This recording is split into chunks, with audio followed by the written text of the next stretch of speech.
ایک بزرگ فرماتے ہیں میں بصرہ کے بازار سے گزر رہا تھا، میں نے دیکھا جنازہ جا رہا ہے، 4 لوگ جنازے میں شریک ہیں، 4 لوگ میت کو کندھا دے کے چلے جا رہے ہیں۔ میں نے دیکھا، دیکھ کر حیران رہ گیا، اتنا بڑا شہر ہے، میت کو کندھا دینے والا کوئی نہیں ہے، جنازے میں شریک ہونے والا کوئی نہیں ہے، افسوس ان لوگوں پر۔ بزرگ کہتے ہیں، اللہ والے کہتے ہیں کہ میں اسی جنازے کے ساتھ شریک ہو گیا، قبرستان میں گئے، جنازہ پڑھا، تدفین کی، تدفین کرنے کے بعد میں نے ان لوگوں سے پوچھا، میاں آخر کیا ماجرا ہے، لوگ جنازہ پڑھنے کیوں نہیں آئے، اس کو کندھا دینے کیوں نہیں آئے؟ ایک خاتون کی طرف اشارہ کرتے ہوئے لوگوں نے کہا کہ اس خاتون سے پوچھ لو۔ میں اس خاتون کے قریب گیا، خاتون نے دونوں ہاتھ اٹھائے، دعا کی، پہلے تو رونے لگی پھر ہنسنے لگی۔ میں نے ماجرا پوچھا، مائی آخر کیا وجہ ہے؟ 4 لوگ کندھا دینے والے ہیں، جنازہ پڑھنے والے ہیں، ان 4 کے علاوہ بھرے شہر میں اور کوئی تمہارا رشتہ دار نہیں ہے۔ اس خاتون نے کہا، بھائی یہ جو مرا ہے یہ میرا بیٹا ہے، بہت ہی گنہگار تھا، بدکار تھا، سیاکار تھا، دنیا میں کوئی ایسا گناہ نہیں تھا جو اس نے نہ کیا ہو۔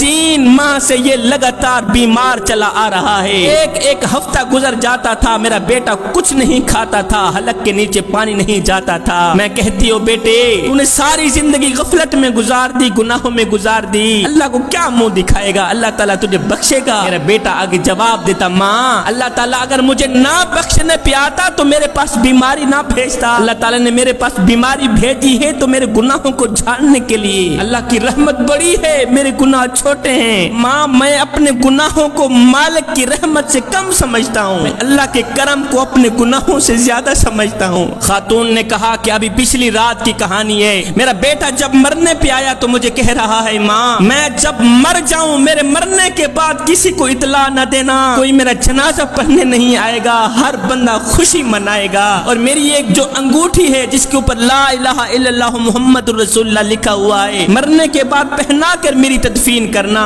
ہاں ماں اگر ہو سکے تو تھوڑی دیر کے لیے میری تدفین کے بعد میری قبر پر ٹھہری رہنا، رکی رہنا، میری بخشش کے لیے دعا کرنا، ہو سکتا ہے اللہ آپ کی دعاؤں کا صدقہ مجھے بخش دے۔ اس کے بعد میرے بیٹے کے لبوں پر تھا، میری توبہ